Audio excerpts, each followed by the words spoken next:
हाँ नमस्ते बेटा जी। और बताइएगा क्या हाल चाल है। हाँ भाई। देखो देखिए बेटा, आज आपकी एक्सरसाइज है 3.4, इसको कंप्लीट करते हैं। इसके बाद में हम उदाहरण भी करेंगे। ठीक है, उदाहरण जरूर पढ़ लेना आप लोग। हाँ। तो आज इसको जो पर्सनाली 3.4 है इसको आज कंप्लीट कर देंगे। आगे बात सुन रहे हैं? तो इसी बात पे आप इसको शेयर कर दो क्लास को। कभी लाइक तो करते नहीं हो तो शेयर भी कर दिया करो। अब देखो देखिए बेटा, इस पर्सन को करने से पहले मैंने आपको सारे प्रॉपर्टी रूल पढ़ाए थे अपने। आपको मैंने चैप्टर फर्स्ट पढ़ाई, ये फर्स्ट में ये के पार्ट फर्स्ट पढ़ाया इसका मैंने, तो उसमें बेस पढ़ाया था। उसमें मैंने वर्ग आयत मैंने समझाया था ना आपको। वर्ग वर्ग के बारे में समझाया था हमने। वर्ग आयत आयत के बारे में समझाया था। इसके बाद में सम चतुर्भुज सम चतुर्भुज। इसके बाद में समझाया था मैंने समांतर समांतर चतुर्भुज। ठीक है। इसके बाद में समझाया था बेटा मैंने समलम। क्या समझाया था मैंने? समलम समलम चतुर्भुज। देखो देखिए, मैं आपको सारी चीजें कंप्लीट कर देता हूं। एक तो वर्ग है, एक आयत है, एक क्या हो गया सम चतुर्भुज, और एक समांतर चतुर्भुज हो गया। देखो आप बोलते हो ना वर्ग को हम आयत भी कहते हैं। देखो, वर्ग को हम आयत भी कहते हैं, इसको हम सम चतुर्भुज कहते हैं, इसको हम समांतर भी कहते हैं, इसको हम समांतर समांतर चतुर्भुज भी कहते हैं, और साथ ही साथ इसको समलम भी कहते हैं। शायद मैंने वहां पे समलम लिखना भूल गया शायद। ठीक है।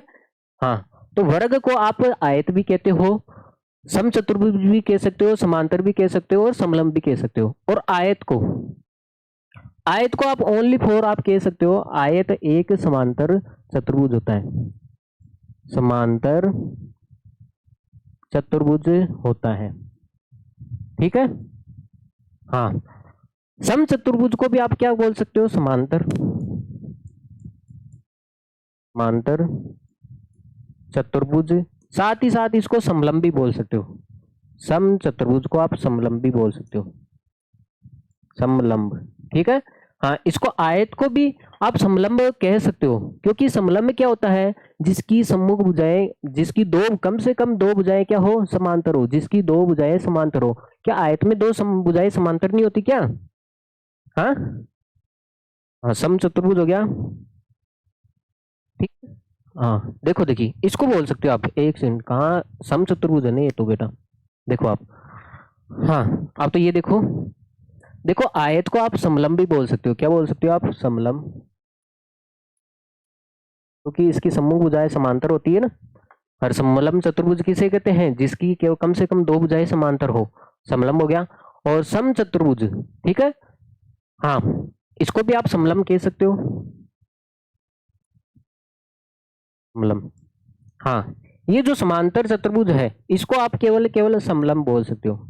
एक तो आप समलम बोल सकते हो, और एक आप जो पतंगे है ना, पतंगे पतंगे, क्योंकि पतंगे इसी से बनती हैं।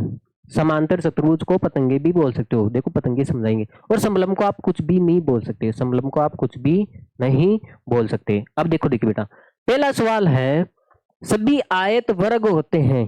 क्या आयत में वर्ग आ रहा है? क्या क्या आयत में वर्ग आ रहा है? क्या नहीं आ रहा। इसलिए ये क्या है? असत्य है। इसलिए ये क्या है? असत्य है। सभी सम चतुर्भुज समांतर चतुर्भुज होते हैं। सम चतुर्भुज समांतर होते हैं। हाँ भाई, होते हैं। ठीक है। क्योंकि देखो, अरे आयत को वर्ग क्यों नहीं कहा जाता है? क्योंकि आयत की चारों भुजाएं बराबर नहीं होती। देखो, इसने बोला है आयत को वर्ग कह सकते हो क्या? भाई एक आयत ऐसा है जिसमें चारों भुजाएं बराबर नहीं है। समूह भुजाएं बराबर हो तो वर्ग में तो चारों भुजाएं बराबर होती है। हाँ देखो, सम चतुर्भुज को समांतर चतुर्भुज। बेटा इतनी बात ध्यान रखो, ये सारा सवाल हो जाएगा। ठीक है। अगर आपको ज्यादा डिटेल में पढ़ना है इनके बारे में तो चैप्टर का बेस पढ़ लो जाके ही, 100 बार बता दिया मैंने आपको। तो इसने बोला है सम चतुर्भुज, कहाँ मर गया, दूसरा दूसरा कर रहे थे हम।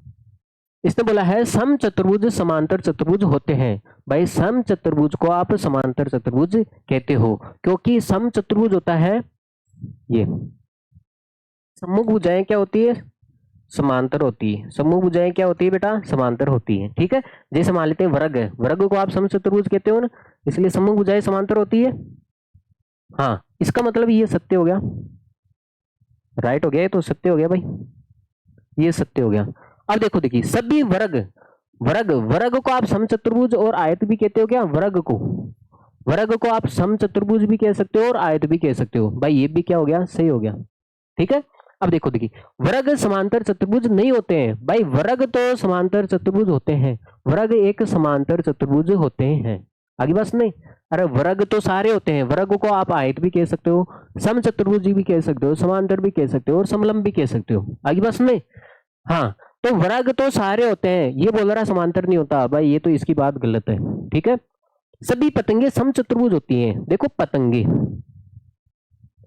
तो सारी पतंगे, जैसे मान लेते हैं कुछ पतंग है, ये जैसे मैं आपको डायग्राम बना के बताता हूँ पतंग का। देखो, देखो इसने बोला है सभी पतंगे, सभी पतंगे समचतुर्भुज होती क्या? जैसे मान लेते हैं एक पतंगा मेरे सामने, ये क्या है? समचतुर्भुज है। देखो इसकी चारों भुजाएं क्या है? बराबर है, ये समचतुर्भुज है। देखो अगर मैं इसको घुमा दूं तो पतंग बन जाएगी क्या? देखो पतंग बन गई, इसकी बन गई पतंग। तो इसका मतलब है आप पतंग को समचतुर्भुज कह सकते हो, ये पतंग है, इसको आप क्या कह सकते हो बेटा? समचतुर्भुज कह सकते हो। देखो इसकी ये भुजा और ये भुजा और ये भुजा क्या है? बराबर है। तो आप पतंगों को सभी समचतुर्भुज कह सकते हो, लेकिन सारी पतंगों को नहीं कह सकते, क्योंकि कुछ पतंगे ऐसी भी होती है, भाई हमने पतंग के बारे में पढ़ा है, कुछ पतंगे ऐसी भी होती है,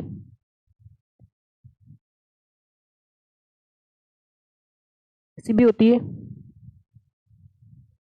ये भुजा इसके बराबर है, ये तो दोनों बड़ी है और ये क्या है? छोटी है। अरे पतंग सही नहीं बनी क्या मेरे से? चलो ढंग से बना देते हैं यार। देखो पर दुआ करो भाई ढंग से बन जाए। हाँ, देखो हमारे पास ये पतंग है, देखो आप देख रहे हो ये भुजा इसके बराबर है, लेकिन ये भुजा इसके बराबर है। क्या चारों भुजाएं बराबर है क्या? नहीं है, क्योंकि सारी पतंगों को आप समचतुर्भुज नहीं कह सकते, कुछ पतंगे होती है जिसको आप समचतुर्भुज कह सकते हो। ठीक है भाई, तो इसलिए गलत है। अगर यहाँ पे सभी शब्द नहीं आता तो ये सही हो जाता। ठीक है, तो सारी पतंगों को आप समचतुर्भुज नहीं कह सकते हो। बताओ इसको कह सकते हो क्या आप समचतुर्भुज? नहीं कह सकते, इसको तो आप कह सकते हो। ठीक है भाई। हाँ, समचतुर्भुज पतंग होती है भाई, समचतुर्भुज को आप जितनी भी समचतुर्भुज है, देखो कहां पे गया? समचतुर्भुज को आप पतंग कह सकते हो। अरे समांतर में लिख दिया क्या? पतंगे इसमें आएगी यार, कहाँ लिख दिया मैंने? यहाँ पे आएंगी पतंगे। ठीक है, तो समचतुर्भुज होता है, जितनी भी समचतुर्भुज है, देखो ये अभी समचतुर्भुज था, इसको घुमा के मैंने पतंग बना दिया। ठीक है भाई, जितने भी समचतुर्भुज है आप उसको पतंग बना सकते हो, तो इसलिए ये क्या हो गया? सही हो गया। ठीक है। हाँ, सभी समांतर चतुर्भुज समलम होते हैं, सभी समांतर चतुर्भुज कैसे होते हैं? समलम होते हैं। और समांतर चतुर्भुज इसके अलावा कुछ होता ही नहीं है। समांतर चतुर्भुज कैसा होता है? समलम होता है।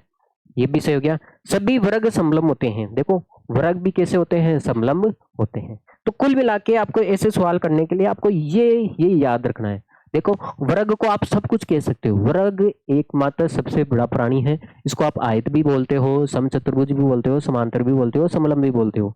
अब देखो आयत, आयत को क्या बोलोगे? केवल आप समांतर बोलोगे, समांतर चतुर्भुज और एक समलंब बोल सकते हो। ठीक है, इसके अलावा आयत को आप कुछ भी नहीं बोल सकते। सम चतुर्भुज को क्या बोल सकते हो? समांतर चतुर्भुज और समलंब और पतंगे, और क्या बोल सकते हो आप? पतंगे। ठीक है, तीन चीज बोल सकते हो। क्या है लफड़ा? तीन चीज बोल सकते हो। सम चतुर्भुज को आप समांतर चतुर्भुज भी बोल सकते हो, समलंब भी बोल सकते हो और पतंग भी बोल सकते हो। और समांतर चतुर्भुज को केवल समलंब चतुर्भुज बोल सकते हो। यार समलंब को तो आप कुछ भी नहीं बोल सकते। ठीक है भाई, अगर कॉन्सेप्ट क्लियर है तो ये आप या तो याद कर लो, अगर याद नहीं हो रहा है तो इसको अच्छे से जाके आप समझ सकते हो बार। ठीक है, इसका बेस में मैंने सब कुछ डिटेल में समझाया, वैसे यहाँ पे मैंने समझाने में कुछ कमी नहीं छोड़ी है। ठीक है भाई, आगे चलते हैं।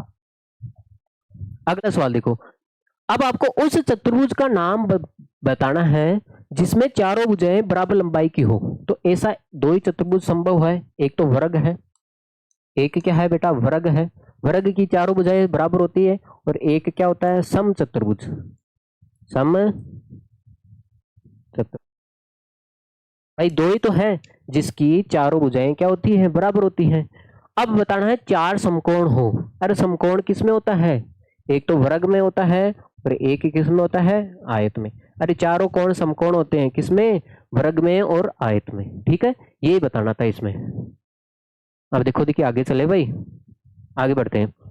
बताइए एक वर्ग को आप चतुर्भुज के क्यों कह सकते हो? क्यों कहते हो? क्योंकि क्योंकि अरे चतुर्भुज किसे कहते हैं? जिसकी चार भुजाएं हो। तो वर्ग में कौन सी पांच भुजाएं होती? चार ही तो होती है। क्योंकि में चार भुजाएं होती है। क्योंकि वर्ग में कितनी भुजाएं होती है? चार भुजाएं होती है, इसलिए इसको चतुर्भुज कहा जाता है। समांतर चतुर्भुज क्यों कहा जाता है? क्योंकि वर्ग वर्ग की सम्मुख भुजाएं समांतर होती है। देखो आपको पता है ये 90 होता है और ये 90 होता है, इसलिए ये दोनों कोणों का योग कितना हो रहा है? 180 डिग्री। इसलिए सम्मुख भुजाएं क्या होती है? समांतर होती है। इसी प्रकार आप इसको भी देख सकते हो। देख रहे हो, ये कोण और ये कोण, इन दोनों कोणों का योग कितना होता है? 180 डिग्री। तो इसलिए ये दोनों रेखाएं भी क्या होती है? आपस में समांतर होती है। ठीक है भाई।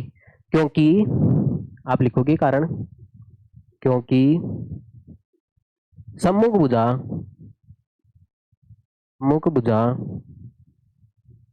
समांतर होती है, समांतर होती है। कारण पता चल गया? अभी भी बोला है ना, वर्ग को आप समांतर चतुर्भुज बोल सकते हो। और काम रह गया ये वर्ग को आप समांतर चतुर्भुज बोल सकते हो ना। तो इसलिए क्यों बोल सकते हो? क्योंकि इसकी सम्मुख भुजाएं क्या होती है? समांतर होती है। इसको समचतुर्भुज क्यों कहते हैं? क्योंकि समचतुर्भुज क्या होता है? जिसकी चारों भुजाएं बराबर हो। क्या वर्ग की चारों भुजाएं बराबर नहीं होती क्या? क्योंकि वर्ग की चारों भुजाओं का माप या चारों भुजाओं की लंबाई बराबर होती है, का माप बराबर होता है। ये बोला है वर्ग को आप समचतुर्भुज क्यों कहते हो? क्योंकि वर्ग की चारों भुजाएं बराबर होती है। और समचतुर्भुज किसे कहते हैं? जिसकी चारों भुजाएं बराबर हो। इसको एक आयत क्यों कहते हैं? क्योंकि आप देखो आयत में, और आयत किसे कहते हैं? आयत उसे कहते हैं जिसकी सम्मुख भुजाएं तो बराबर हो। ये भुजा इसके बराबर हो और ये भुजा इसके बराबर हो। आगे बस में मान लेते हैं एक ऐसा वर्ग है, एक ऐसा आयत है जिसमें ये भुजा भी 5 है, ये भी 5 है, ये भी 5 है। ये एक वर्ग है। ये क्या है? वर्ग है। क्या वर्ग की आमने सामने की भुजाएं बराबर नहीं होती क्या? और दूसरी बात आप देख सकते हो 90 डिग्री का कोण भी होता है। भाई आयत, किसी आकृति को आप आयत कैसे कह सकते हो? सम्मुख भुजाएं बराबर हो। क्योंकि इसमें भी लिख दो, क्योंकि वर्ग की सम्मुख भुजाएं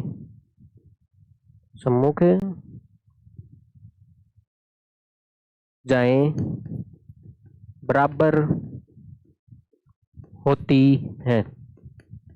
अरे आमने सामने की भुजाएं बराबर नहीं होती क्या वर्ग में? होती है ना वर्ग में आमने सामने की भुजाएं। और आयत किसे कहते हैं? अरे वर्ग को आयत कहा जाता है ना, अभी भी पढ़ा हमने। और आयत किसे कहा जाता है? आयत बोलता है भाई आमने सामने की भुजाएं बराबर होनी चाहिए। भाई बराबर है। और प्रत्येक कोण 90 डिग्री का होना चाहिए। प्रत्येक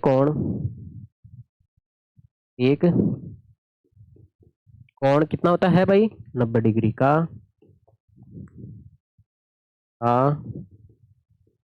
होता है। ये बस में, तो ये आप नोट कर लिए जाए। तो इसलिए वर्ग को चतुर्भुज तो बोलते हैं क्योंकि चार भुजाएं हैं, समांतर बोलते हैं क्योंकि समूह भुजाएं समांतर है, समचतुर्भुज बोलते हैं क्योंकि इसकी चार भुजाएं बराबर है, आयत क्योंकि समूह भुजाएं बराबर है और कोण भी क्या है? 90 डिग्री का है, इसलिए इसको आयत बोलते हैं। ठीक है भाई। अगला सवाल देखो आप लोग। एक चतुर्भुज का नाम बताइए जिसके विकर्ण एक दूसरे को समद्वि विभाजित करते हैं। भाई मैंने आपको बताया था विकर्ण एक दूसरे को समद्वि विभाजित करते हैं। आपने पढ़ा होगा वर्ग है, ले लो, आयत ले लो। मैंने आपको समझाया था, कल भी समझाया था। एक वर्ग ले लो, आयत ले लो, एक आप समचतुर्भुज ले लो, एक आप समांतर चतुर्भुज ले लो, एक कौन सा समांतर चतुर्भुज, अरे सारे चतुर्भुज आ जाएंगे इसमें। एक तो आप वर्ग ले लो, एक आयत ले लो, एक क्या ले लो आप, हाँ भाई, एक तो आप वर्ग ले लो, एक आयत ले लो, एक सम चतुर्भुज ले लो और एक समांतर चतुर्भुज ले लो। इसके सारे के विकर्ण एक दूसरे को बराबर भागों में बांटते हैं, केवल इसमें समलंब नहीं आता है, इतना ध्यान रखो, समलंब नहीं आता है इसमें, क्योंकि समलंब के विकर्ण एक दूसरे को बराबर भागों में नहीं काटते, और सारे आ जाएंगे, ठीक है। हाँ, विकर्ण एक दूसरे के ऊपर लंबवत होते हैं, लंब, अरे लंबवत भी होते हैं, समद्वि विभाजित होते हैं, इसका मतलब समद्वि विभाजित, अरे विकर्ण किसके किसके समद्वि विभाजित होते हैं, वर्ग के होते हैं, आयत के होते हैं, समचतुर्भुज के होते हैं, समांतर के होते हैं, है ना। इनके तो विकर्ण एक दूसरे के ऊपर क्या होते हैं, समद्वि विभाजित होते हैं। अब इसमें से छाटो आप, समद्वि विभाजित के साथ साथ लंब भी होते हैं, समद्वि विभाजित भी होते हैं, लंब भी होते हैं, इसका मतलब समद्वि विभाजित होगा तो इसमें से आएगा, और इसमें से देखो लंब, आपको पता है विकर्ण, वर्ग में विकर्ण एक दूसरे के ऊपर लंबवत होते हैं, और एक कौन सा होता है, समचतुर्भुज, एक, कि ये दोनों एक ही तो भाई है, इसमें भी विकर्ण एक दूसरे के ऊपर क्या होते हैं, लंबवत। अरे एक विकर्ण ऐसे आ रहा है तो दूसरा इसके ऊपर सीधा लंबा खड़ा होगा, ऐसे एक विकर्ण के ऊपर दूसरा सीधा खड़ा होगा, उसको ही लंबवत बोलते हैं हम, ठीक है भाई। हाँ, बराबर होते हैं विकर्ण, किसके किसके बराबर होते हैं, आपने देखा होगा, वर्ग के विकर्ण और आयत के विकर्ण, ये क्या होते हैं, बराबर होते हैं, ठीक है। इसका मतलब है जितना विकर्ण AC होगा, ए बी सी और डी होगा, जितना विकर्ण AC होगा उतना ही क्या होगा, BD होगा। यहाँ पे AC और BD क्या होगा बेटा, बराबर होगा, ठीक है। विकर्णों की लंबाइयां बराबर कहां पे होती है, वर्ग और आयत में होती है, ठीक है भाई। आगे चले, अगला सवाल देखो, बताइए एक आयत उत्तल चतुर्भुज किसे कहते हैं। पहले तो मैंने आपको समझाया था उत्तल चतुर्भुज किसे कहते हैं, जिसका प्रत्येक कोण, मतलब सभी कोण, प्रत्येक कोण 180 डिग्री से कम हो, 180 डिग्री से कम हो। अब बताओ मुझे, जो आयत होता है, आयत आयत होता है, इसके सारे कोण 180 डिग्री से कम होते हैं, अरे 180 डिग्री से कम ही तो होते हैं सारे कोण, जिसके सारे जितने भी कोण अगर 180 डिग्री से कम आ रहे हैं, देखो ये सारे कोण 180 डिग्री से कम आ रहे हैं, इसलिए ये एक क्या है, उत्तल चतुर्भुज है, ठीक है। क्योंकि, लिख दो कारण, क्योंकि आयत के सभी कोण 180 डिग्री से क्या है, कम है, अतः अतः आयत, वर्ग भी होता है आयत, क्योंकि वर्ग के भी चारों कोण 180 डिग्री से कम होते हैं, अतः आयत एक उत्तल चतुर्भुज है। अरे जितने भी चतुर्भुज बताए ना वो उत्तल ही होते हैं, ठीक है, एक उत्तल चतुर्भुज है, क्योंकि सभी के कोण 180 डिग्री से क्या होते हैं, कम होते हैं, ठीक है भाई। तो ये अवतल किसे कहते हैं, जिसका एक कोण अगर 180 से अबव निकल गया, ज्यादा निकल गया, तो इसको क्या बोलते हैं हम, अवतल। अब देखो, देखिए आखिरी सवाल, ABCD एक समकोण त्रिभुज है, तो मैं आपके सामने एक समकोण त्रिभुज बना देता हूं, कहां मर गया ये मर गया है यहाँ पे, ABCD एक समकोण त्रिभुज बना दिया मैंने, अब भाई बना दिया। अब इसने ABCD एक समकोण है, इसका मतलब बी बीच में आ रहा है ना, तो ये B समकोण पे होगा, A यहाँ पे ले लेते हैं और C यहाँ पे ले लेते हैं। अब इसने बोला है O है ना, जो O, ये समकोण की सम्मुख भुजा, देखो समकोण है, इसकी सम्मुख भुजा कौन सी, ये है AC, AC का क्या है, सम्मुख भुजा का मध्य बिंदु है, इसका मतलब ये बीच में बैठा है, O क्या है, बीच में बैठा है, बीच का मतलब समझते हो क्या आप, ये O बीच में बैठा है, AC के बीच में बैठा है, मान लेते हैं मध्य बिंदु है, इसका मतलब है, अरे बीच में बैठा है, अरे ये दो गांवों के बीच में ये बैठा है, इसका मतलब इस यहाँ से ये दूरी और यहाँ से ये दूरी बराबर होगी, अरे ये O क्या है, मध्य बिंदु है भाई, O क्या है, मध्य बिंदु, तो भाई O क्या है भाई, मध्य बिंदु है। इसका मतलब क्या होता है, जो AO है वो किसके बराबर हो जाएगा, OC के हो जाएगा। जितनी जानकारी दे उतनी तो लिख ले हम। हाँ, अब आपको बताना है, बताइए O बिंदु A से B और बिंदु B से B, बिंदु B से B ये, और बिंदु C से भी ये समान दूरी पे है। आपको ये सिद्ध करना है, आपको ये सिद्ध करना है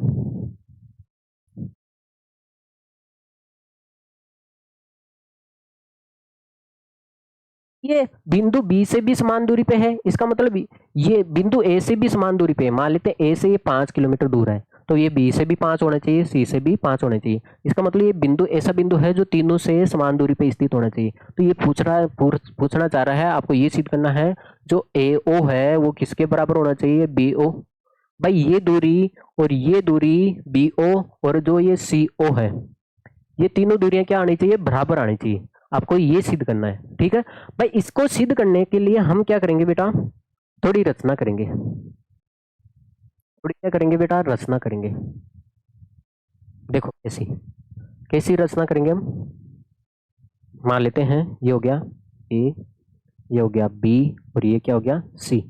तो हम क्या करेंगे, जो दूरी BO की दूरी है, जो दूरी BO की दूरी है उतनी ही दूरी पे एक बिंदु ले लेंगे D, उतनी ही दूरी पे एक बिंदु D ले लेंगे, ठीक है।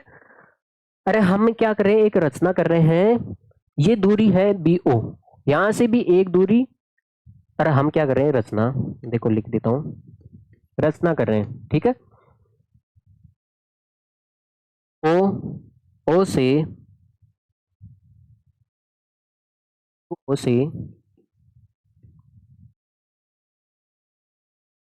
एक बिंदु D इस प्रकार लेते हैं, इस प्रकार लेते हैं कि जो ये और ये क्या रहे, बराबर रहे। जो BO है वो किसके बराबर रहे, और D के क्या रहे बेटा, बराबर रहे, ठीक है। तो BO है वो किसके बराबर रहे बेटा, और D के क्या रहे, बराबर रहे। अब देखो देखिए बेटा, हमने ये ले लिया, हमने क्या ले लिया, एक बिंदु ऐसा ले लिया। अब देखो हमने क्या किया, A व C को D से मिलाया, A व C को D से, देखो देखिए हमने एक रचना की बेटा, जहां पे ये देखो देखिए, आपको पता है ये दूरी और ये दूरी क्या है, बराबर है।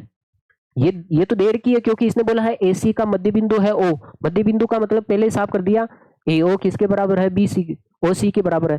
तो ये इसका मध्य बिंदु देर का, तो हमने अपनी तरफ से रचना कर दी। जो BO है उतना ही एक दूरी इधर ले लेते हैं BD, ठीक है, हमने ले ली। फिर हमने क्या कर दिया, इसको A और C से मिला दिया, A और C से मिला दिया। अब देखो आप, मैं आपको एक चतुर्भुज दिखाता हूँ, अपने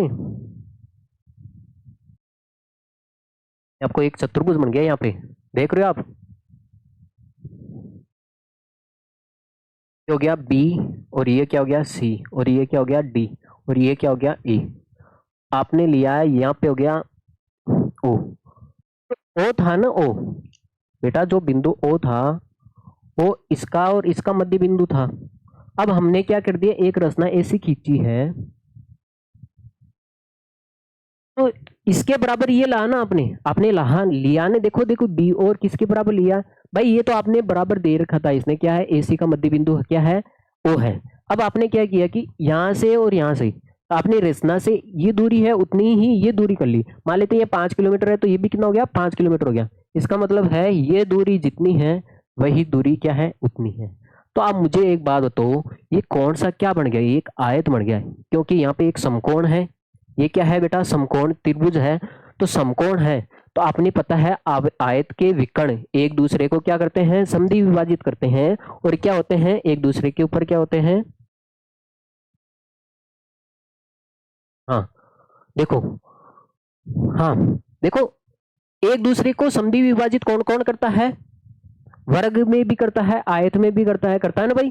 तो देखो देखिए आयत, यहाँ पे हमारा एक आयत बना है, क्योंकि यहाँ पे विकर्ण एक दूसरे को बराबर भागों में काट रहे हैं। हाँ, एक दूसरे को विकर्ण बराबर भागों में काट रहे हैं, वर्ग भी बोल सकते हो आप, लेकिन मैंने इसको आयत बना दिया, ठीक है। अरे यहाँ पे देखो ये विकर्ण एक दूसरे को बराबर भागों में काट रहे हैं और यहाँ पे एक 90 डिग्री आ रहा है, या तो वर्ग बनेगा या क्या बनेगा, आयत बनेगा। ठीक है, या तो आप वर्ग कह लो इसको या फिर आप आयत कह लो। ठीक है, आगे बस नहीं। अब मुझे एक बात बताओ, कुछ ज्यादा ही लिख दिया।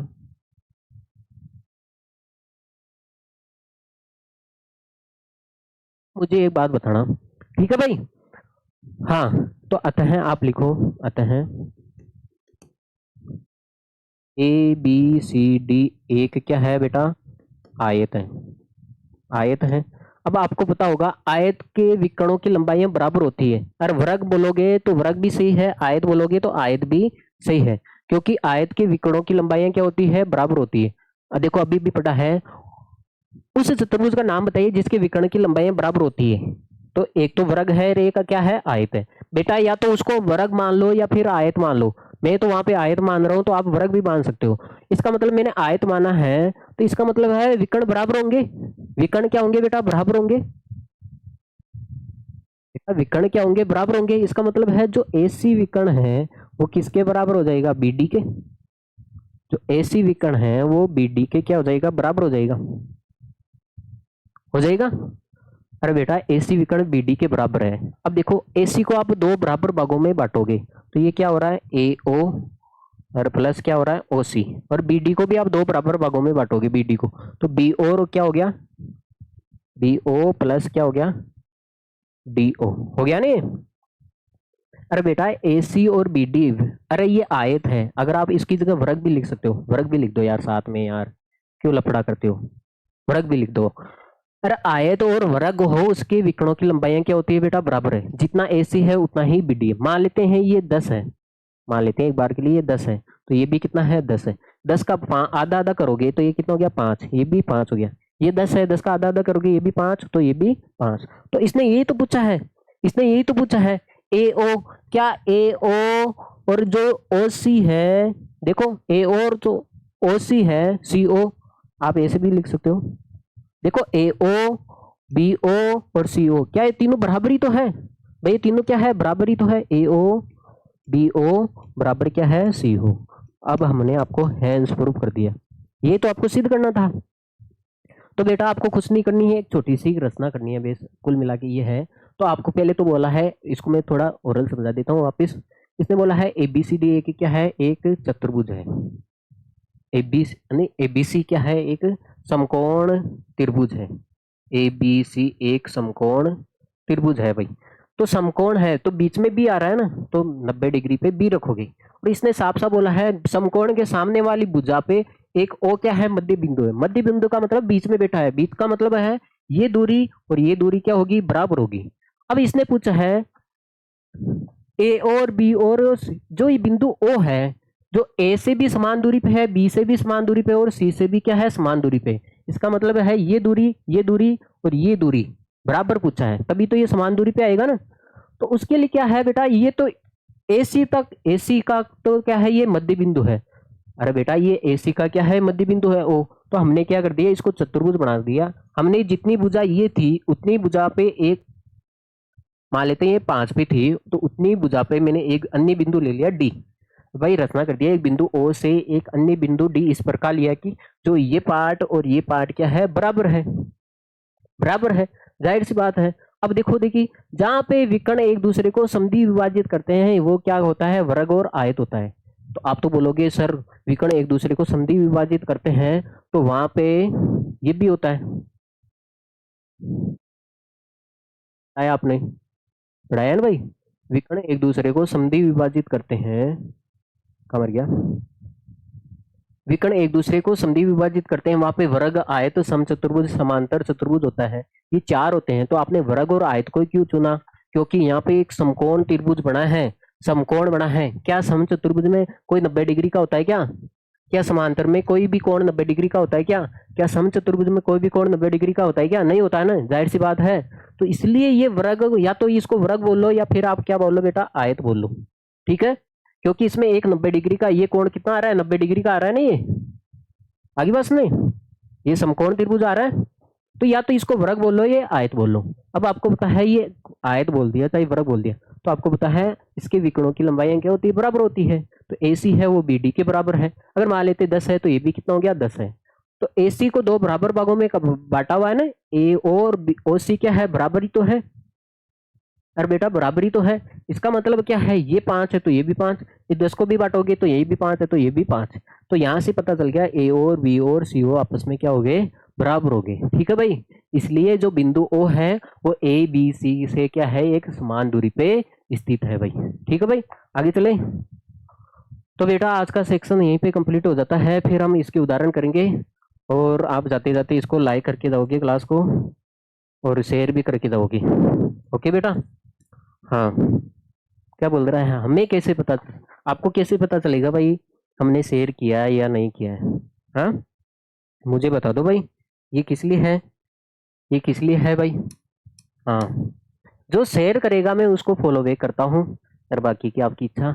ओके बेटा, take care, see you, bye.